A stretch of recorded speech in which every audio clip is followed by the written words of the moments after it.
Assalamualaikum warahmatullahi wabarakatuh. Saya Faisal Bukarim dari kelas Elektro B reguler sore.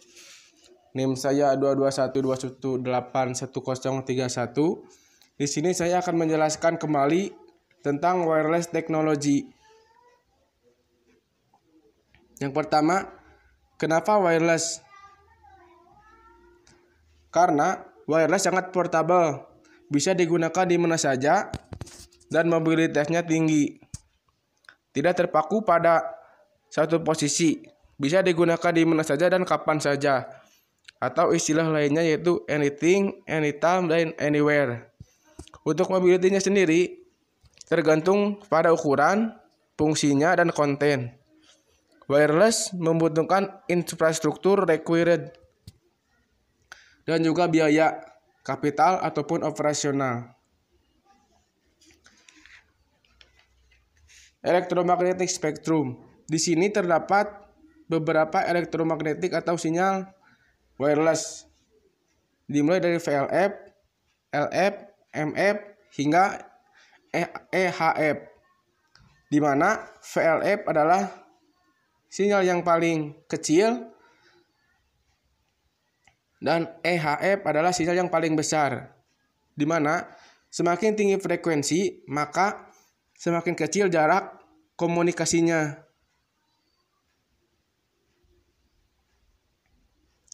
Nah, ini adalah alokasi frekuensi wireless.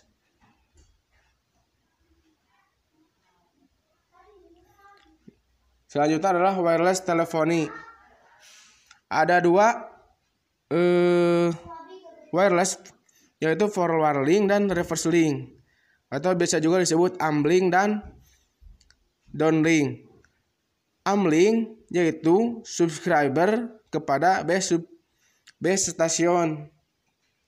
Sementara untuk downlink yaitu base station ke subscriber. Di mana ada dua jalur. Yang pertama dari operator menuju mobile control equipment dan dari operator menuju network interface equipment. Untuk mobile control equipment, ujungnya yaitu menuju mobile base station, menuju tower dan menuju mobil. Sedangkan ketika melalui network interface equipment, itu akan berakhir di PSTN, yaitu Public Switched Telephone and Network. Yang selanjutnya itu cell cluster, di mana yang di tengah itu merupakan pengirim. Berarti yang nomor 4 adalah pengirim sinyal, sementara 1, 2, 3, 5, 6, 7 yaitu penerima sinyal. Ini adalah cell cluster. Space Division Multiphase Access atau SDMA, di mana sel yang berwarna sama mempunyai frekuensi sel yang sama. Contohnya kuning, kuning, kuning. Itu berarti mempunyai frekuensi yang sama. Ini adalah SDMA. Selanjutnya adalah sel handover. Ketika kita sedang berada di sel 1, maka sel 1 akan mengeluarkan frekuensi ke handphone kita. Namun ketika kita berpindah ke daerah sel 2, maka frekuensi yang ada di sel 1 tidak akan mengeluarkan ke handphone kita. Namun frekuensi yang di sel 2 lah yang akan mengeluarkan frekuensi kepada handphone kita. Itulah disebut sel handover.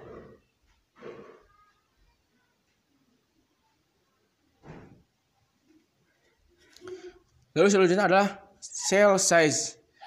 Cell size ada 3 ukuran, yaitu makrosel, mikrosel, dan pikosel. Di mana makrosel paling besar mobil atau sering tertangkap oleh mobil. Untuk mikrosel sendiri biasanya sering tertangkap oleh pejalan kaki dan pikosel biasanya ada dalam gedung-gedung di kota. Multiple access terdapat tiga macam, yaitu FDMA, TDMA, dan CDMA. FDMK berdasarkan dengan frekuensi, TDMA berdasarkan dengan waktu, dan CDMA mengkodekan setiap saluran yang ada pada transmisi. Ini adalah bentuk dari sinyal FDMA, TDMA, dan CDMA. FDMA berdasarkan dengan frekuensi, sementara TDMA berdasarkan dengan waktu, dan CDMA berdasarkan dengan atau mengkodekan setiap saluran yang ada pada transmisi. Selanjutnya adalah GSM arsitektur. Di sini adalah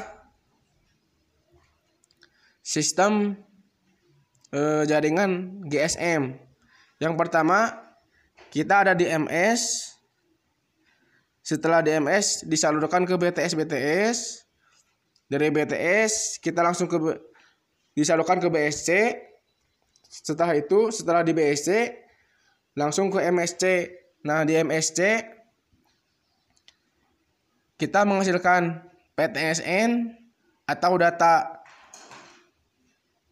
Ini adalah bentuk struktur GSM. Dimulai dari MS, lalu ke BTS, lalu ke BSC. Setelah BSC lalu ke MSC. Setelah MSC langsung ke PSTN atau menghasilkan data. Selanjutnya itu SMS. SMS yaitu Short Message Service, adalah sebuah layanan yang dilaksanakan dengan sebuah telepon seluler untuk mengirim atau menerima pesan-pesan pendek. Pada mulanya SMS dirancang sebagai bagian daripada GSM, tetapi sekarang sudah didapatkan pada jaringan bergerak lainnya, termasuk jaringan Universal Mobile Telecommunication System atau UMTS. Lalu ini adalah sistem SMS banking. Yang pertama ada di proses pertama, yaitu ada di application bank. Setelah dari application bank lalu ke SMS mobile banking application, lalu ke service provider. Setelah dari service provider lalu menuju ke wireless carrier, lalu dari wireless carrier kita ke tower, lalu masuk ke handphone masing-masing atau handphone yang ada m-bankingnya.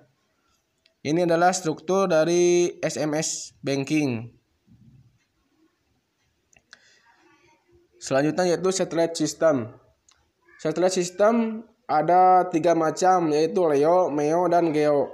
Di mana LEO yaitu satelit yang mempunyai garis datar yang paling rendah di antara yang lain, yaitu antara 500 km dan sampai dengan 10.000 km.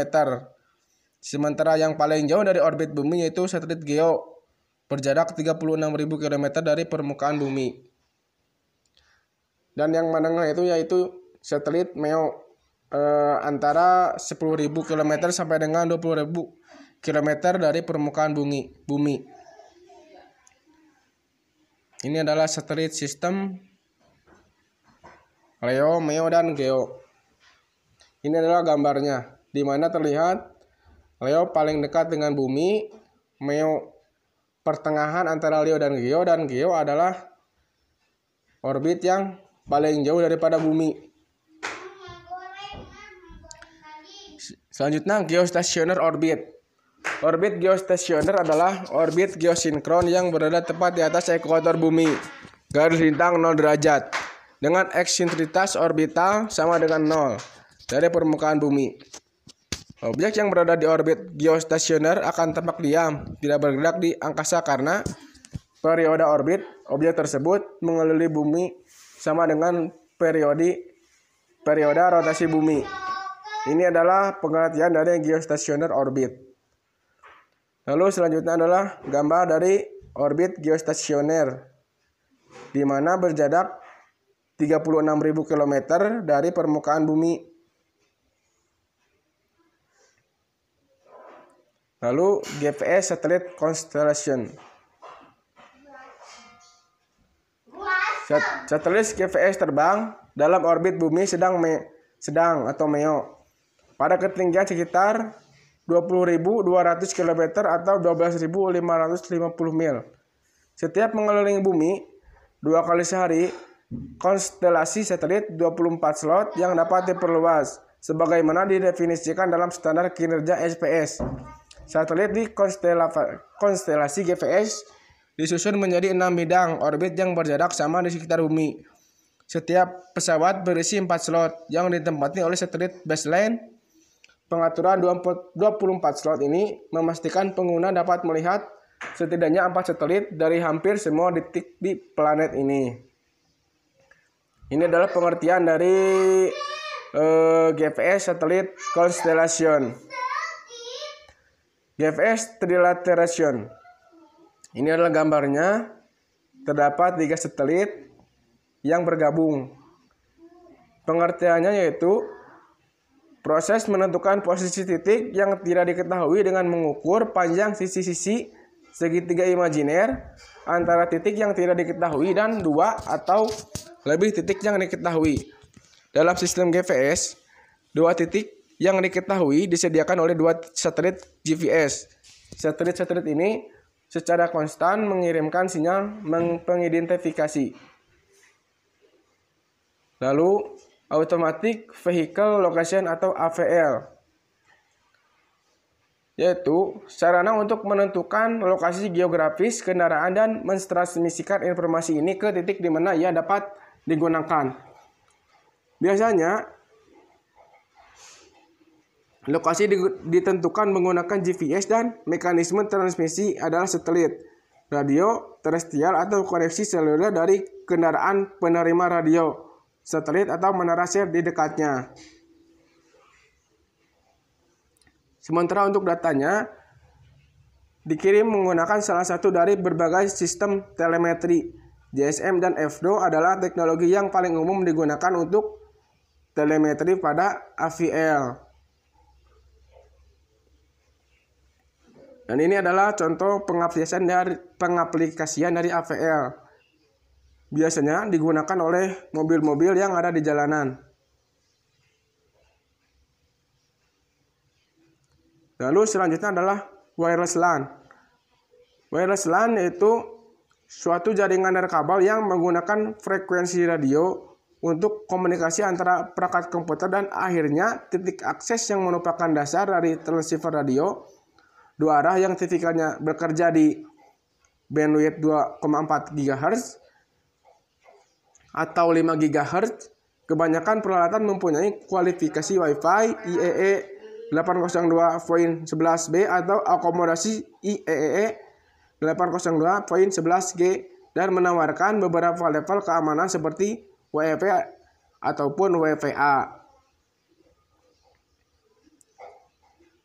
Wireless component mempunyai 5 komponen. Yang pertama yaitu WLAN ISA, yang kedua adalah Wave Point to Transmitter, yang ketiga adalah Extended Range Antenna, yang keempat adalah Ethernet Converter, yang kelima adalah 11 Mbps WLAN PCM-CIA card. Lalu wireless LAN configuration.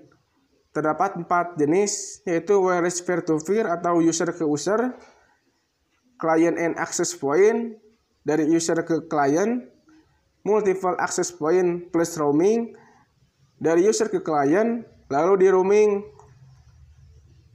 lalu bridging with directional antenna, yaitu jaringan yang melalui antena dikarenakan oleh situasi atau kondisi tertentu seperti jarak jauh. Lalu selanjutnya adalah Bluetooth. Bluetooth adalah spesifikasi industri untuk jaringan kawasan pribadi tanpa kabel. Bluetooth menghubungkan dan dapat dipakai untuk melakukan tukar-menukar informasi di antara peralatan-peralatan. Bluetooth beroperasi dalam pita frekuensi 2,4 GHz dengan menggunakan sebuah frekuensi hopping transceiver yang mampu menyediakan layanan komunikasi data dan suara secara real-time antara host-host Bluetooth dan dengan jarak terbatas. Kelemahan teknologi ini adalah jangkauannya yang pendek dan kemampuan transfer data yang rendah. Ini adalah sistem dari Bluetooth, di mana bisa saling mentransfer file antara komputer lain, antara komputer satu dengan yang lainnya, antara handphone satu dengan handphone yang lainnya. Sekarang juga bisa digunakan pada printer dan speaker aktif. Ini adalah karakteristik dari Bluetooth. Ada frekuensinya, maksimum output power, modulasinya, out open spurious-nya. Untuk receiver ada actually sensitivity level, spurious emission, dan max usable level. Ini adalah karakteristik daripada Bluetooth. Nah, sekarang adalah Piconet dan Scatternet. Piconet adalah jaringan ad hoc yang menautkan sekelompok pengguna perangkat nirkabel menggunakan protokol teknologi Bluetooth. Piconet terdiri dari 2 atau lebih perangkat yang menempati saluran fisik yang sama, disinkronkan ke jam umum dan urutan melompat. Ini memungkinkan satu perangkat master untuk saling terhubung dengan hingga 7 perangkat budak aktif. Sementara untuk Scatternet yaitu jenis jaringan komputer ad hoc yang terdiri dari 2 atau lebih Piconet.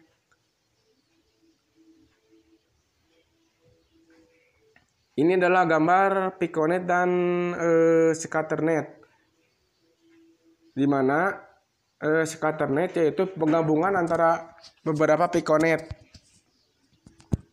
Jadi Scatternet adalah Piconet A dan Piconet B. Selanjutnya yaitu ultra wideband. Ultra wideband adalah sistem komunikasi jarak pendek yang mempunyai bandwidth yang sangat lebar.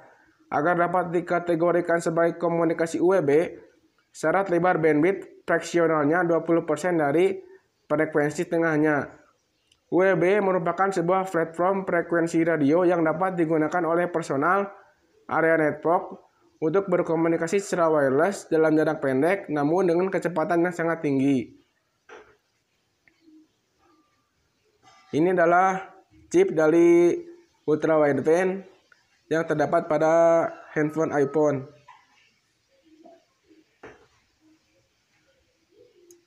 Selanjutnya yaitu Wireless Application Protocol atau WAP.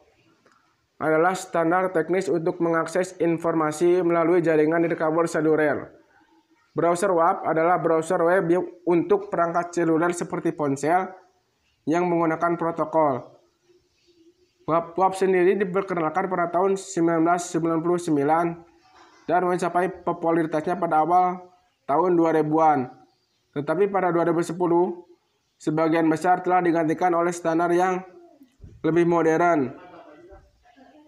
Sebagian besar browser internet handset modern sekarang sepenuhnya mendukung HTML, sehingga mereka tidak boleh menggunakan markup WAP untuk kompatibilitas halaman web. Dan oleh karena itu, semakin besar tidak lagi dapat membuat dan menampilkan halaman yang ditulis dari dalam WML, bahasa markup WAP. Ini adalah WAP application atau aplikasi dari WAP. Yang pertama ada di web server, lalu HTML or XML, lalu di verter, lalu WML, lalu di proxy, lalu ke tower. Lalu di sana ada wireless access protokolnya, lalu masuk ke handphone masing-masing. Ini adalah aplikasi dari WAP.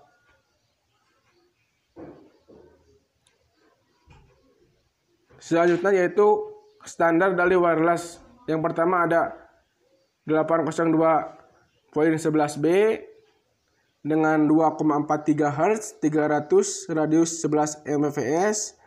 Yang kedua 802.11a 5 GHz 54 Mbps incompatible with B. Yang ketiga 802.11g 2,4 GHz 54 Mbps backward compatible with B. Yang keempat 802.20 3,5 GHz 1 Mbps 250 kPh. Yang kelima adalah Bluetooth 2,4 GHz 30 radius. Yang keenam GSM, yang ketujuh 3G, yang ke-8 4G, dan yang terakhir adalah UWB atau Ultra Wideband. Sekian presentasi dari saya atau pembahasan dari saya. Mohon maaf apabila ada kesalahan dan salah-salah kata. Wabillahi taufiq wal hidayah. Wassalamualaikum warahmatullahi wabarakatuh.